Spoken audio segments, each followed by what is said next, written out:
Hey guys, Sarah here. Welcome back to my channel. Today I'm going to be doing the if all of my makeup disappeared, what 10 products would I buy first tag. I've seen this video going around and I think it's so interesting slash really scary to think about all of my makeup disappearing, but I am actually doing a collab today with Hope from Simply Hope. She's going to be doing the same video, so I will link her channel as well as her video down below in the bottom bar. I'm really excited to see what products she would choose. I think it's so interesting seeing what products certain people can't live without. But Hope and I actually just became internet friends. One of my subscribers commented on one of her videos and told her about me, and I love how the internet kind of brings people together in that way. She is so adorable. She has the prettiest blonde curly hair and she posts tons of content about beauty related things just like I do. So I know if you like my content, you would also love hers. She did like flashback favorites like I did maybe a couple of months ago. And then she also posts like her everyday makeup drawer, favorites videos, reviews, all of that kind of stuff. So definitely go over there, watch her video and let her know that I sent you there and subscribe to her channel. And if you are coming from Hope's channel, hello, I'm Sarah. I post tons of the same content that Hope does, so I hope that you'll stick around and subscribe to my channel. So let's get into the products. When I first saw this tag going around, I was thinking 10 products is not a lot at all. How could you even do your makeup with 10 products? But I actually am really surprised that I kind of chose like my must-have products, and then I had a couple extras, so I got to choose extra products. It blew my mind. All right guys, I need to pause here because I got super cocky about having extra products, but I totally forgot a lip product. So I would definitely take out one of these products and then replace it with a lip product, which I will link down below which lip product I would use. But yeah, I don't know what I was thinking. So back to normal programming. I'm gonna go in the order of how I apply my makeup. This is essentially a full face of makeup for me. Keep in mind, I'm not including any tools like brushes, eyelash curler, anything like that. I'm just gonna pretend that I already have those in my collection. Yeah.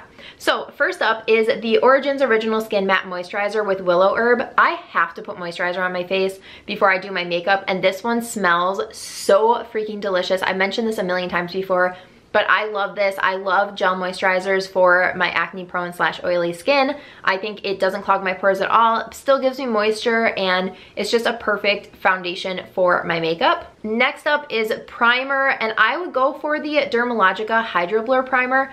I'm obsessed with this. I use it right here in my, I almost just picked my nose. Right here in my like area around my nose where my pores are enlarged. It really fills in your pores and makes your skin so smooth and the perfect canvas for makeup. I had a really hard time choosing which foundation I would choose, and I ended up going with the Milani Conceal and Perfect 2-in-1 Concealer and Foundation.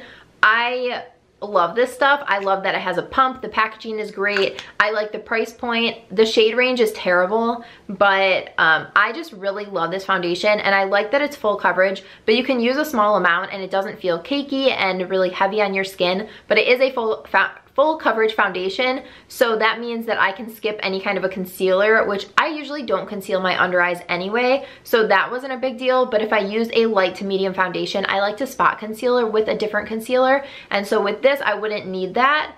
And I just all around love this product. All right, I have to have a powder, so I went for the Laura Mercier translucent powder. This has been in my collection for years. I've gone through, I think, like 3 or 4 of these. I'm almost done with this one too. I love this powder. I think it's amazing, and I can't imagine not having it in my collection. Choosing a bronzer was one of the hardest things to choose. Bronzer and mascara were my hardest ones, but for bronzer, I ended up going with the Benefit Hoola. I love this bronzer so much. It was between this, the Becca in Capri Coast, or NARS Laguna. All 3 of them I love. I can't imagine not having them in my collection, but this one I just really love because it's a matte shade and it's very neutral, and then it comes with this brush, which I actually really like this brush. It's perfect for contouring. You can fit it right in the hollows of your cheekbones, and I love that you can contour and warm up your skin with this. I just think it's such a versatile bronzer, and if I only had to have one, not had to, if I only got to have one bronzer in my collection, I think it would have to be this one. For blush, I have this Blush with Lights palette from Becca, which this was limited edition, it's gone, but the shade that I would go with is Songbird, and it is this middle shade right here. I just think that this shade is so freaking gorgeous. It's a really pretty everyday shade for me. It's pigmented, so a little bit goes a long way, and it blends out gorgeously. I'm obsessed with that shade, and so I think that if I had to wear one blush for an unlimited amount of time every single day, it would be this one. I like that it's neutral, so you can wear it with any eye or lip look. I wouldn't want to go with something too pinky and then it just wouldn't go with everything. So I think Songbird from Becca just goes with everything, and I just love the formula of it, so that would be my blush choice. All right, the blush was my 6th product. For my 7th product, I would use the Hourglass Vanish Flash Highlighter. This is in the shade Champagne Flash. I've said before, I'm pretty sure this is my all-time favorite highlighter. I just love it so much. I think it is so stunning, and it leaves the most gorgeous sheen on your skin. The one way I really love to use this is under my powder products. So I'll put my foundation on, and then I will tap this in on my cheekbones and then down the center of my nose on my Cupid's bow, and then put all of my powder products on. And it's the perfect everyday, just glow lit from within look. I cannot say enough good things about this. If you are up for cream highlight, I would definitely try this one out. I also really love to wear this over my cream products. I know that's kind of weird because you are never really supposed to put cream over powder, but you can just tap this in and it still blends out. I put it on top of all of my products today, and I think that it looks absolutely gorgeous. I cannot live without this, and that's so bad because it's a very expensive highlighter, but it is just so good. All right, numero ocho. This is the Tarte Maneater Volume 2 palette. This is new-ish. It comes with a nice big mirror, and then this is what the shades look like. I've talked about this a ton. I actually did a full video review on it, which I will link up here and down below. But I think this is such a good palette for beginners because it's neutral, but it does have like this, I think this is Hypnotic, yeah, is a really pretty lid shade. I think that that's really gorgeous. I love using lace on the inner corners. I just think it's a really pretty inner corner highlight. And then I love that they have Catcall and Midnight because these are both really good eyeliner shades if you want to do a powder liner. Everything about this palette is perfect. I love Pure and Saucy. They're both really good transition shades.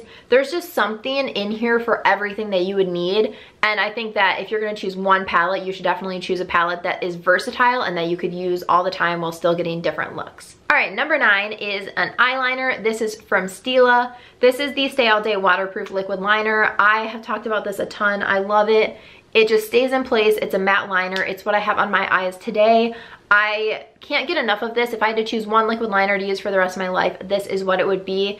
It just does not go anywhere. It is budge proof, which I love in a liquid liner. Last but not least is mascara. This was one of my harder choices as well. Bronzer and mascara are the two things that I just don't feel like I can live without. And I love layering 2 different mascaras on top of each other. That's just kind of how I like to apply mascara. But if I had to narrow it down to one, I decided on the Stila Huge Extreme Lash Mascara. I am obsessed with this. I think it is just so good. It really volumizes and lengthens your lashes. I like the Hourglass wand.